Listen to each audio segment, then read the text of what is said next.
Hello there, everyone, and welcome back to the FSL Wild Rift Open 2. We're here now for the next game, which is Lakan Hiraya going up against vVv Imperatrix, and these are two fairly new teams right here. It looks like Lakan Hiraya was formed 2 weeks ago, and vVv Imperatrix was just formed a month ago. Yeah, I don't know whether forming a month ago will make a difference compared to when you formed 2 weeks ago. Yeah. But nonetheless, it seems like all the girls here have played LoL PC before, and some of them have even competed in FSL Mhm. on the PC. I believe Missy Hobbs was the AD in Barcy Esports on Lakan Hiraya, and even went all the way to FSL Elite. So Yep. even though these teams are fairly new, but I think a lot of them will be binging or banking rather on their experience on the LoL PC and bringing their skills here to the Wild Rift. Absolutely. They've also played on different teams for the Wild Rift Open 1, which is the first Wild Rift Open. Yeah, that makes sense, right? Yes. And then But yeah, so now they've moved over and they are now on these two teams, which are recently formed. But hey, again, like I said, the teams may be new, but the players have experience. Yeah, and we see here another Galio first pick, exactly the same as what we saw in the first game that we witnessed, but IMP here changing things up with Zaya and Javan. Wow, blind picked as well. Absolutely right, and that opens the Garen for Lakan Hiraya, and they're gonna pick that one up. They're also gonna pick up that Kaisa as well to counter to actually get rid of any possible tank counters. Yeah, the reason why we see this is because Camille, Ziggs, Gragas, and Rom are banned. So trading ADC power here, the moment that they see that, they decide to just trade Oh, Kai'Sa and Xayah, which is very meta. And right now, wow, we have a yeah. Annie mid, something we don't usually see. Yeah, that's right. That's very interesting pick there actually. The IMP is going to pick up that Fiora. We do have possible Wukong and Ari. It's gonna be the Ari in fact in the mid lane for Lakan Hiraya and the Wukong as well to round up their composition. Again, we see the Fiora Garen matchup. It looks like it's going to be a repeat from the first game. Again, it is really up to the Fiora on how skilled she can be on this champion in the side lane and whether she manages to get a hit and put on that pressure onto Garen. However, in some new picks coming out, IMP taking a risk on blind picking Annie. Oh, they did need the AP damage after all because they have Xayah and Fiora. So no matter what, mid lane had to be AP as well as Jarvan was the AD here. But I think they have a lot of wombo combo if you think about Annie's Yep. stun and Jarvan's ultimate. And you can even pair it up with Xayah's root, right? And you have Lulu for insurance. Yeah, that's right. But on the other side, of course, they do have their combo of their own with the Wukong going in and then the Galio following up as well. There's a lot of AoE damage from Ari. Uh, Both got fairly strong teamfight compositions, but of course, it is the side of Imperatrix that have the Fiora as well, which could be that additional split pushing threat. Corgi Butts being flashed really early. Yeah. I have to point out though that for Hiraya, they have a lot more single target damage. So the reason why Ari is here is because she's here to land that charm, and if she lands the charm and Wukong follows up or Galio follows up with a taunt, that's an instant kill, right? It's Yep. a really good pick off mechanism. On the side of Imperatrix, it seems like they have better 5v5, but yet they still have that Fiora side lane. So I guess both teams just try to cover their bases. They're not like entirely better than the other if you look at 5v5 clash. So it's going to be really interesting to see what happens when they group up during the objectives. Yeah, and speaking of which, the Jarvan it didn't start with the leash, so he's actually delayed on his jungle clear there. There's a ward also that did not actually spot him out, so Lakan Hiraya know that Jarvan has most likely moved down to the bottom side of the map by now. A fairly standard start on both sides. Again, blue side has just that extra ward. I think we saw Ari poking her head there at the Raptor camp. Just trying to get information.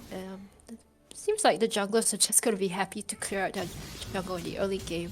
I think we also have to keep an eye on Wukong because tank Wukong has been coming up. It's been rumbling, right? We haven't really seen teams bring this out in the pro play, but curious to see how Wukong will build in this game. And that's right, we will take note of that for now. However, both junglers are just gonna clear out those scuttle crabs. Not too much action in the first minute. Ooh, and just as I say that, of course, the Kasaka strikes. Wukong makes a gank to land some poke damage there and force the honey fruit out from the Fiora. And they are still gonna poke their hits at the Raptor camp. Oh, yeah, they're doing more than poking their heads right now. They're taking away the entire camp. Annie? Is she gonna be able to steal it? Nah. No, she just backs away. Yeah, but Javan, seeing that, is passing down into the bot lane right now. And oh, the Galio has gone in. That might be a little poor timing there, but the EQ, I mean the flag and drag, did not land there. But Chibi finds the damage and picks up that first kill. That was a really, really good route. The perfect timing on the route just to prevent them from escaping, just to secure that kill. Good job on Javan. If you think about ganking, he's the one who has a lot of more potential than Wukong. Read that again right now. That's gonna be a Timbers coming out. A lot of damage as well from Missy Hops to return. And unfortunately for Javan, he was unable to use his cataclysm. That might actually have... Oh, did Wukong just flash? Okay, let's pretend we didn't see that. Yeah. But I think Imperatrix, looking at how they hit level 5 and they pulled the trigger, right? It's standard gameplay. They were so proactive on this Javan jungle. Even though it's not exactly meta, but some teams do end up saying that, okay, we want our initiator to come from the jungle, and that's how he supports his laners. That's how he gets his laners ahead instead of picking a carry jungler. And that's right, just making the moves and starting to snowball his lanes. Both junglers here are gonna be taking their red buffs, but right now Wukong hasn't made any real ganks besides that little poking of head, I guess you could say, in the top lane.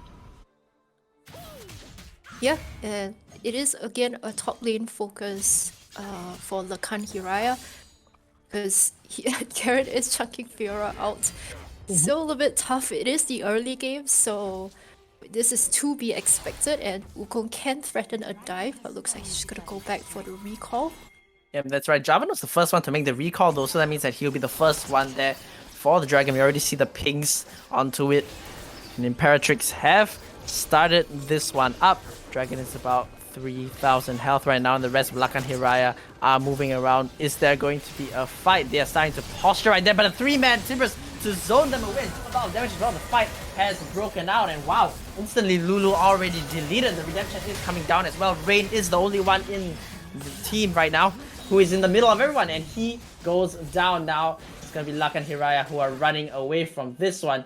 And while everything was happening, while Fiora rotated down, the Garen on Lakan and Hiraya, he's still pushing top. It was a really nice stun from Ayapi on Annie rather. But as you said, the Lulu went down really fast, and I think that was the key reason why Lakan Hiraya managed to win that fight. They recognized that she was picked off, you know, squishy, the support is down. The ultimate also not even used for wild growth. So it could have gone either way, but just that small minor error there, getting picked off, Lulu not in the fight, and it made such a big difference. And I think Lakan Hiraya will be happy with that, even though it seemed like Imperatrix was there first, and it seemed like they had the first foot in the dragon pit.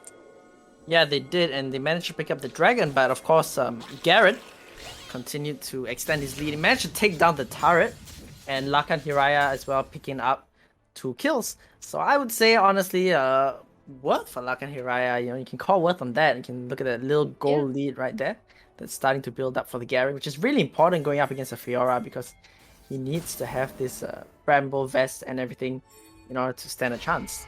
And so many executioners callings here.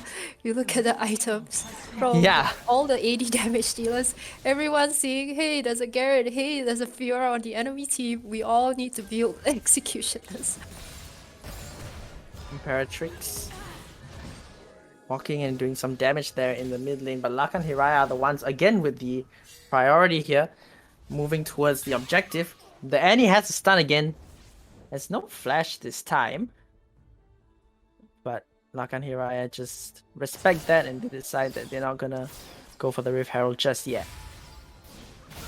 Oh, Rain is getting caught out right there, and the AD carry, Xayah forced to use the Feather Storm and a lot of return damage as well. Aiko forced to flash away, uses the Stone Blade as well, and Rain, a massive Jarvan right there to soak up damage for her team.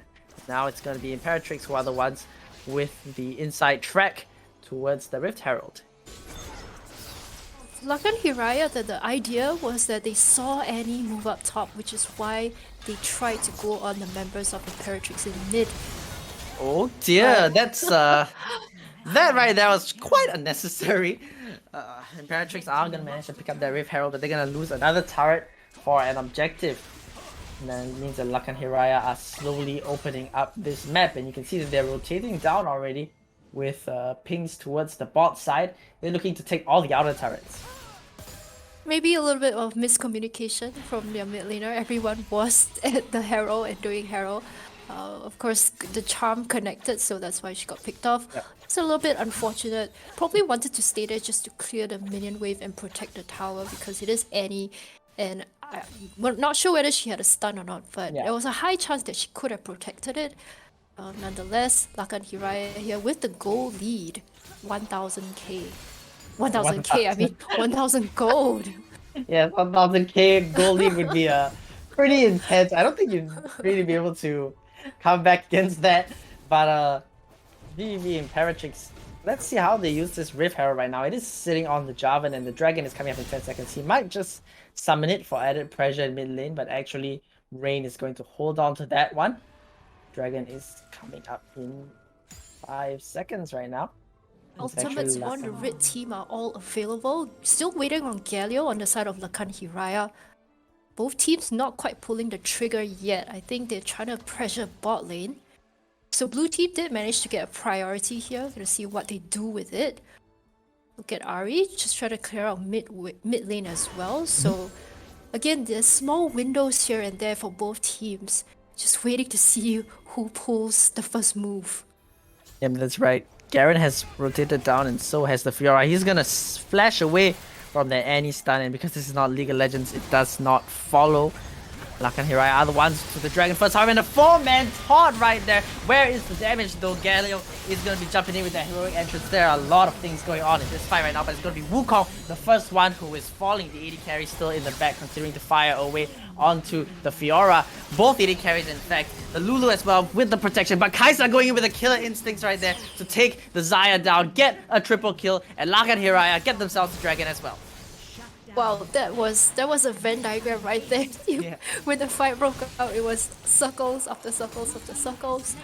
The key thing, of course, here is that oh wow, Garrett's still spinning and still being very really annoying. The key thing was that Ari as well as Kai'Sa was still alive. I think even though Galio managed to taunt quite a few, yeah, I think the follow up there from the red side wasn't.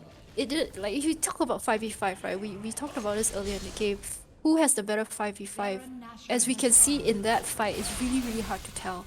So it's about who connects which skill shots first and who can follow up and burst down the enemy champions.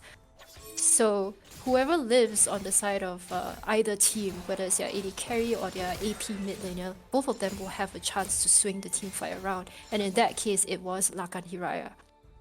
That's right. Looking at the gold right there, the AD carries are starting to kind of drift apart, but no time to talk about that because Annie has gone in with the Proto Bell as well. Team taking some damage, but it's not going to be enough. And a very aggressive Feather Storm right there, and a knockup as well. And that's going to be the Kai'Sa going down to the Annie, but Rain has fallen. Annie, oh, Rain is actually alive. Annie's the one who has fallen there. But Kai'Sa and Xayah right now in the middle of everyone. That's not exactly ideal. Garen decides not to go and land any further damage onto the Xayah. Very messy fighting there, but Imperatrix are able to pick off the Kaisa and the Galio. Too sure who was it more worth for. You can see the idea behind Annie trying to burst people down together with Javan's ult. I think they thought that they could, but in the end, Lakan Hiraya survived just long enough for them to turn around and fight.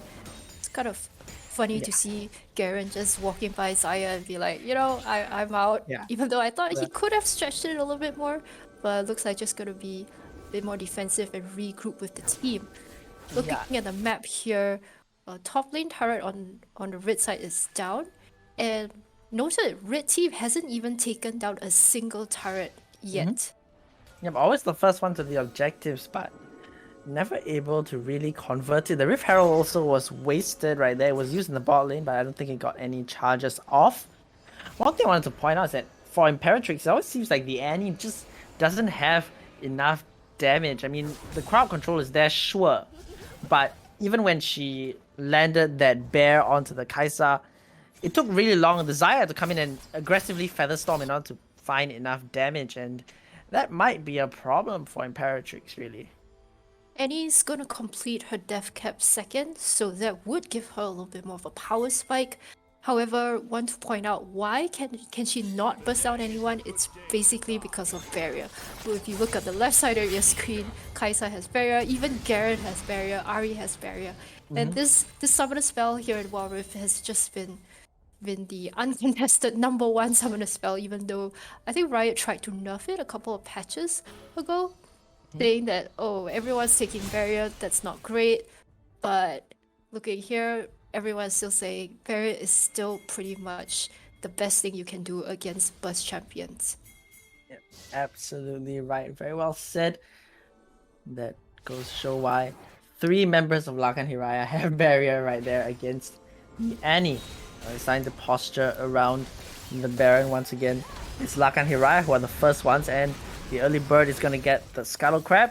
That's gonna be the Timbers as well used, and Timbers is gonna make a recreation of the old League of Legends cinematic where Baron and Timbers fight each other. The Lakan Hiraya just have the priority right now in the mid lane, and they're gonna be moving down towards the Ocean Dragon instead, or they're gonna be setting up a Death Bush.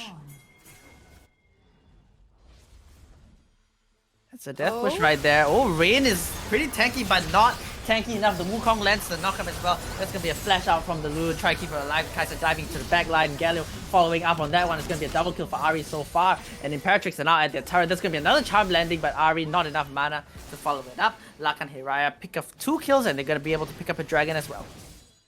Well played by Lakan Hiraya. Truly, that was a death bush. We saw it coming seconds before it happened. And look at Red Team though, they decide, yes, they have to give this up.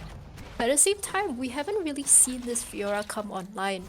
It's been Lakan Hiraya who has been the one who controlled the game, and we thought that Garen would not have a very good matchup.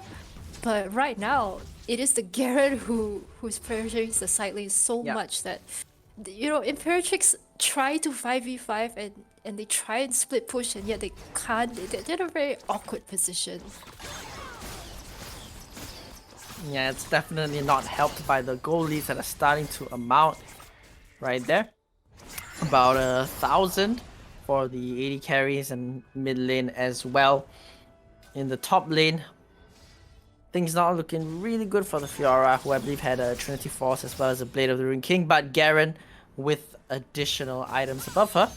3.5 items in fact on that Garen, and he has the teleport enchant as well, ready to join his team. So for Red Team, realistically looking at the items, they're not too far behind. Maybe it's about half or yeah, it's not even like 1 item, maybe only for the Garen. But some item power spikes rather are coming in. Look at Annie, she already has a death cap. Xayah also has her Infinity Edge. So there's still a chance, we cannot count them out just yet.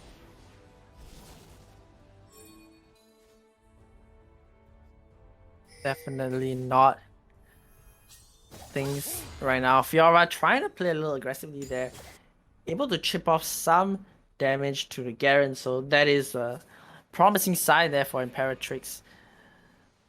possible way back into the game. Ari, I believe, was caught out there, blinking health bars, but again, you see the barrier on cooldown, and that was what was able to keep her alive. Yeah, very is such a sick summer spell at the moment. No one even bothers to take exhaust because of how strong barrier is. But slowly, Ayapi maybe is gonna be able to nuke someone out the more items that she gets. We're just gonna have to see. Imperatrix can set up a death bush on of their own. If they manage to really burst someone down, it could work in their favor. It's pretty hard for them to do that though, because Lakan and Hiraya always have the priors, so it's always Imperatrix that are the ones who have to face check. Could be pretty tough for them, but yeah, they do. not to mention they also have Galio, so even though Annie might want to burst someone down, it's not only the barrier, you also have a Galio coming in, flying in, something to contend with, and that really stops Imperatrix in their tracks. In fact, it's really not just the Galio, it's the fact that nearly everyone from Lakan Hiraya can just collapse. They have the Kai'Sa ultimate as well and the teleport from the Garen. So realistically, you can death push, but if you can't burst down the opponent immediately, the rest of their team is gonna show up. And the Skull Crab just gets murdered. Nothing. That's the most exciting thing that has happened in the last few minutes. Yeah. But yeah, I guess both teams try to keep it defensive. I feel like Lakan and Hiraya could have stepped on the pedal a little bit more, but it seems like both teams are just gonna be happy clearing out those waves. Red team did manage to get their first turret there at bot, which will open up the bottom side of their map and give them maybe some dragon control, because Lakan and Hiraya already have two. Unfortunately, it's not down just yet. But in the top lane, they managed to get hit.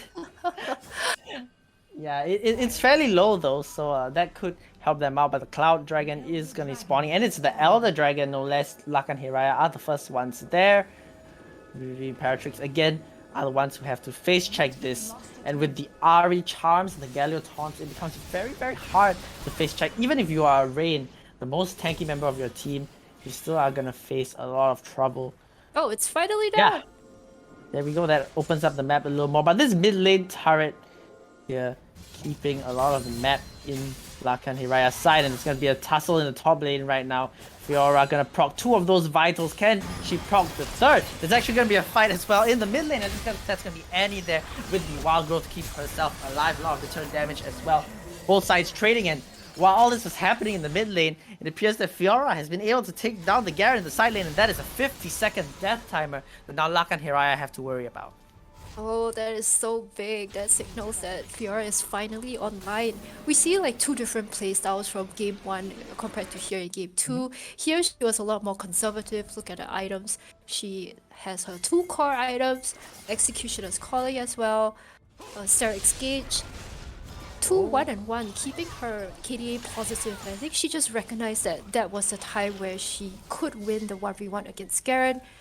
And that's a lot of hope for Team Imperatrix. Yep, that's right. Garen is going to be spawning in 11 seconds, but really with that 50-second death timer at this stage of the game, a catch like that could result in a win, because it means that Garen can't teleport down to help out, and now Imperatrix are the ones who are able to finally take down this mid tier 1 nearly 20 minutes in the game. And this Fiora right here, I don't wards. I don't wards. Nearly gonna take down that tier 2 tower as well. You see a death bush off of Imperatrix right there. Galio taking a whole bunch of damage. Is he gonna fall? This is gonna be really key. He is taken down, but Galio, Jarvan forced to flash away as well. That's gonna be Garen re-teleporting in, and a charm actually landing right there, and it's gonna be onto the Xayah. That is not good. Featherstorm is up, and it's gonna be used right there. The pullback as well. Garen with the Demacian Justice lands massive damage, and that means that Lakan and Hiraya are going to be able to push through. They're going to be able to win the team fight, and they have won themselves an Elder Dragon. Oh no, that was so heartbreaking from Imperatrix. It looked like they were going to win the fight because they got such a key pickoff on Galio. And yet, if you watch how Lakan and Hiraya played that out, they pulled back, right? They were waiting for cooldowns. They were so banking on Ari to land the charm. They were just more controlled, I think, compared to Imperatrix in that team fight, and that won them the fight as well as maybe even the game, because here they are on Baron. And with only one Lulu to defend, it's gonna be quite tough. I think GB was a little far forward there, kind of split away from the Lulu. They dove pretty far to take out the Galio. Also, she did have both the summoners available. I don't think she even had the opportunity to use it, but now the Galio with the Baron buff, they're just gonna empower those minions. That means that Imperatrix are now on their final feet. Just the minions in the top lane gonna be empowered once again. Look at the amount of minions that are existing right now and just pummeling away at that turret. 1,300 health is all that's left, and now with the Kai'Sa up, surely this turret is going to be going down pretty soon. Yeah, but what we want to see from Lakan Hiraya is for them to really go in, right? The reason why they couldn't end this game a lot earlier, even though they were in the lead, I think it was about 10,000 gold, is that they need to make the moves. They cannot just keep pushing the waves and not do anything. But I think here with Baron, hopefully, they manage to get some towers and start plowing down the base. Oh, they've got every tower, Tanya. There's only the Nexus that's left at this point in time, and that means that Lakan and Hiraya are gonna start pushing in for the final fight. But that's gonna be Tiburus coming out. IRP taking a whole bunch of damage as well, forced to flash defensively. This Galio has come in with the hero's entrance once again, but hey, that doesn't matter because the Nexus has been taking a huge beating. All those minions, Lakan and Hiraya are gonna pick up the win. Congratulations there to Lakan Hiraya. Looking at the scoreboard, I think it's what we expected. Looks like Wukong did end up going a little bit of a bruiser tank build because we see Sunfire Aegis, which is something that we spoke about in the beginning of the game. This is pretty standard builds, I think, across the board. And I feel like that was really the story of Barrier, right? The Summoner Spell Barrier. Why Annie could not verse anyone down. Absolutely. And in the end, looking at blue side, it is both Ari as well as Kai'Sa who did almost the same amount of damage, 30,000. And unfortunately for Annie, only managed to do 23,000 and Xayah as well, because they really just, after one iteration of spells, they just couldn't do anything else. Yeah, that's absolutely right. I think one other key thing here is not just the fact that the Ari did a whole bunch of damage, but that the charms really hit the mark when they needed to. There were so many critical picks when she was able to kind of re-engage a team fight after Imperatrix started to peel away, where she just landed a charm and that allowed the rest of the team to collapse and pick up an additional kill. And that really allowed Lakan Hiraya to pick up that win. Congratulations to them. And there was some hope for the red team in Fiora because she managed to 1v1 the Garen and make a statement kill. And we thought that they might have some chance to turn the game around there, but unfortunately, it was that one team fight right at the bot lane near the red buff. And that really sealed the deal for the red team, unfortunately. Yep, the deal was sealed, and now Lakan and Hiraya are going to move forward to the next round. Imperatrix move down into the lower bracket. We're going to be going for another break, but when we come back, there's going to be more exciting Wild Rift action. Stay tuned, you do not want to miss it.